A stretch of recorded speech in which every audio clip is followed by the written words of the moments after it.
Seun Agunbiade. Seun, you can go ahead, please. Hi everyone. Well, my name is Agunbiade Oluwaseun Richards, and I'm a Nigerian Canadian. Once again, I appreciate my very good friend and brother Layi for having me to talk a little bit about my entrepreneurship journey, and with the hope that this piece might inspire someone to overcome the initial difficulty, the initial of starting a business, so that you can take the right step, calculated risk, and launch out there and do what I believe, God has ordained you to do in life, as well as, make some good money and be profitable for your life and your family. So, yes, I'm ready to speak to you. Over to you, Lai. Okay, so give us an idea how you started. What launched you into entrepreneurship? What was the springboard? All right, thank you once again. I would say my journey into entrepreneurship started at a very young age. Back in Lagos, Nigeria, I'm born to a family of entrepreneurs. My father is an entrepreneur and also an accountant. My mom's also an entrepreneur. I would rather say she's more of a business person. I learned from my mom the skill of sales and marketing. While from my father, I learned more of accounting and bookkeeping from my dad. I was helping I helped my mom in a store back in Lagos, Nigeria, selling things, provisions and toys, in a supermarket.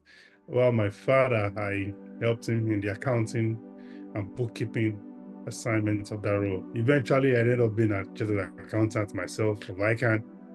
That also solidified my skills in accounting.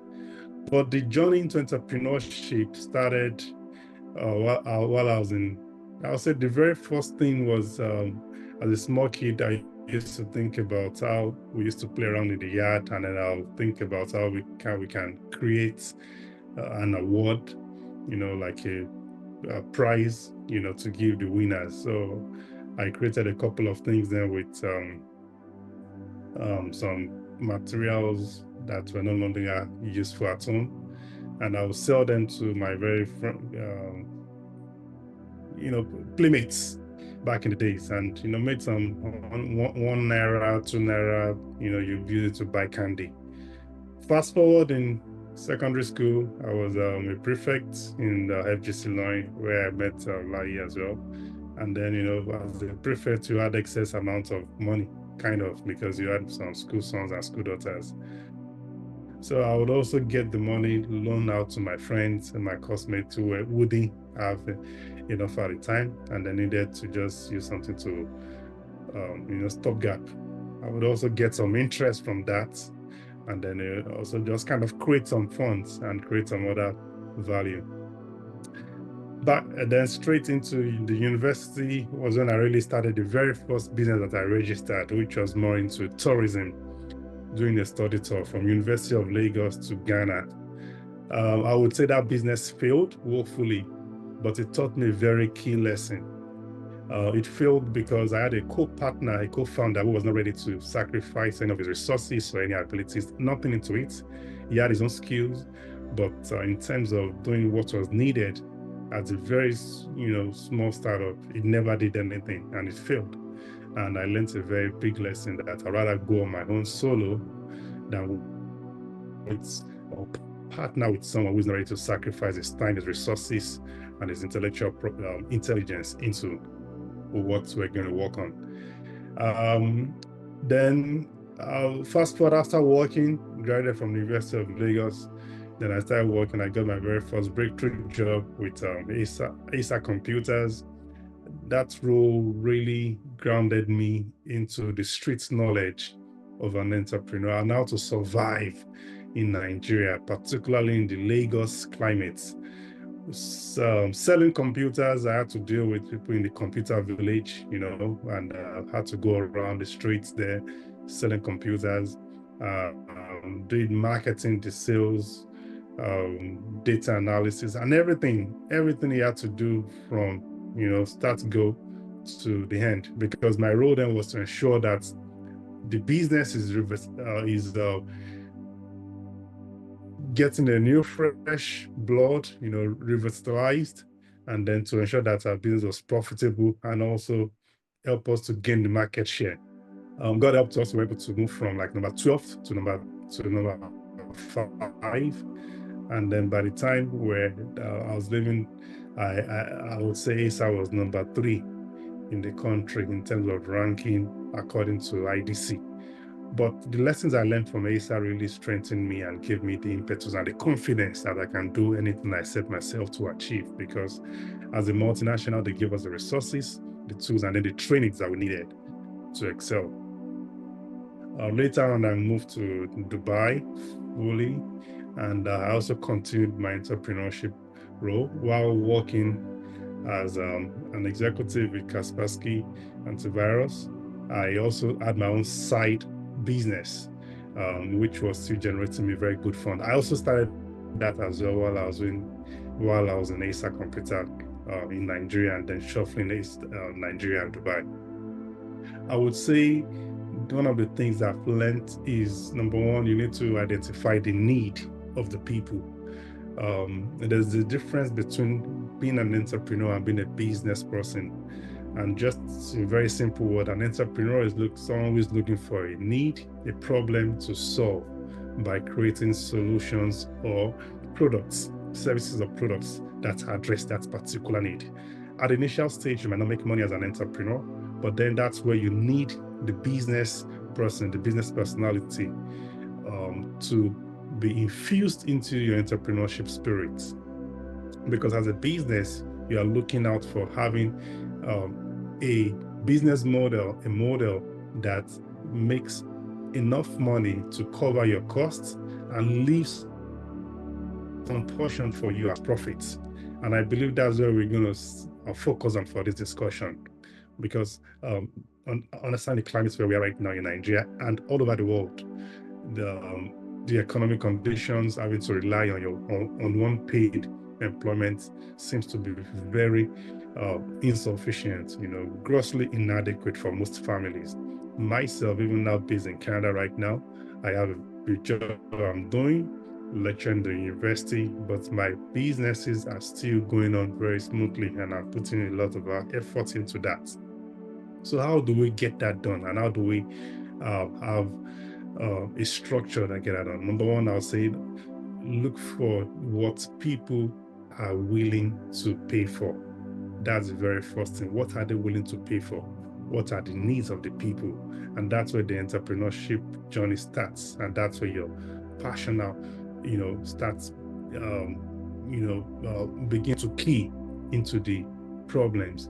Then secondly, look at your own resources, look at your skills, look at your talents, and look at where you have an expert knowledge, where you have comparative advantage over the average person. So the problem on one hand, and then your knowledge, your expertise, what you have. You can't solve all the problems in your society or your community. It's not possible. But if there are 5 problems, possibly like in the health sector, in the education sector, in the food and beverage sector, or maybe in the housing sector, look for one that you have the best knowledge that can solve, and attack it. So that's where I call there's a match. Once you have a problem that you can solve and you have the relevant skills and you key it into one of them, you have a match. And that's where it all starts from.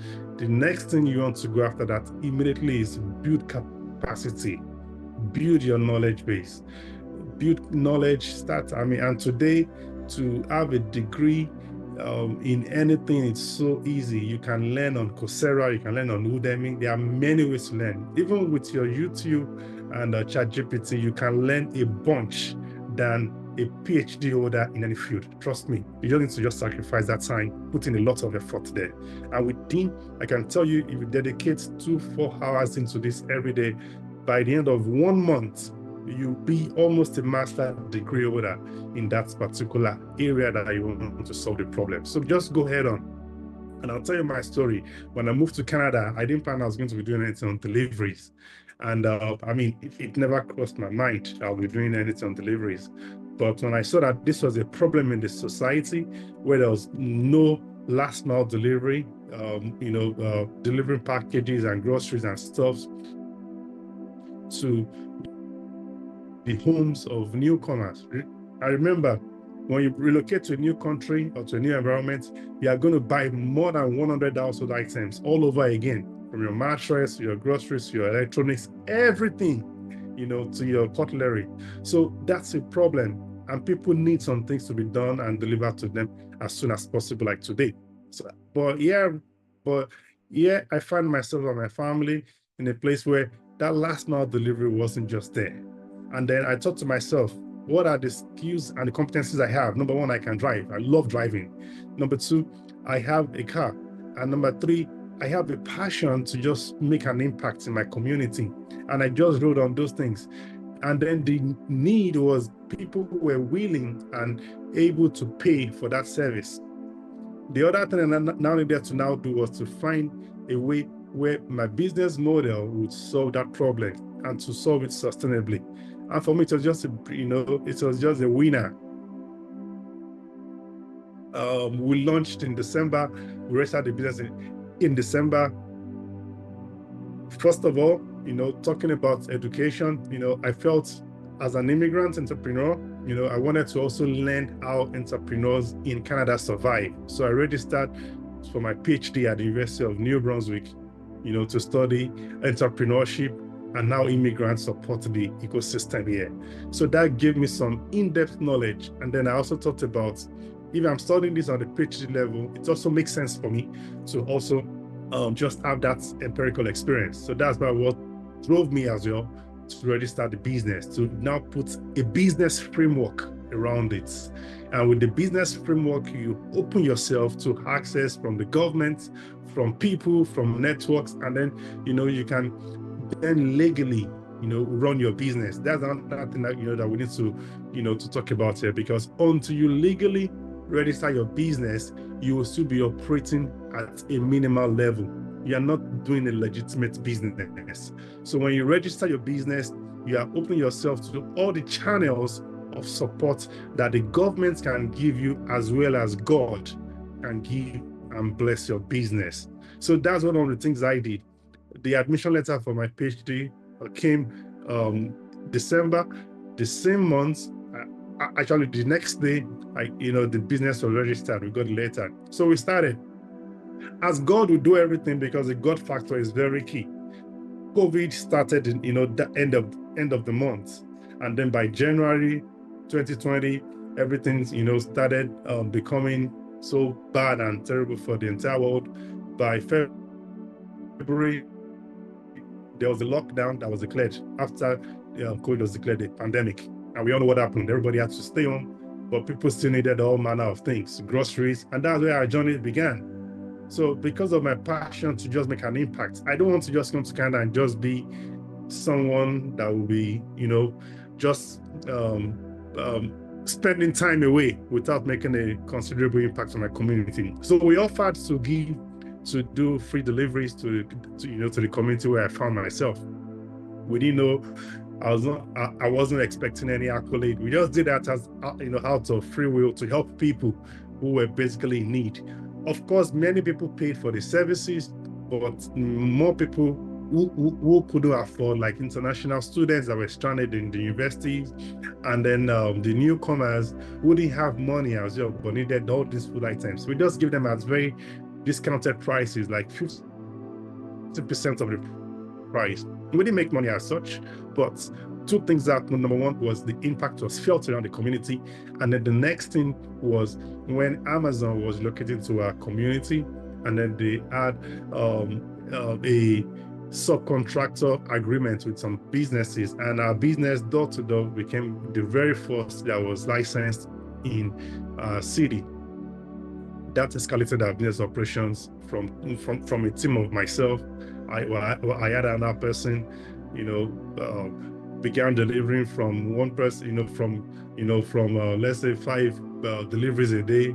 we scaled up to 50, from 50 to 200, from 200, we did 500, from 500, we're doing about 1,200, 5,000 deliveries a day. So needless to say, the operations really escalated, and then we grew in numbers.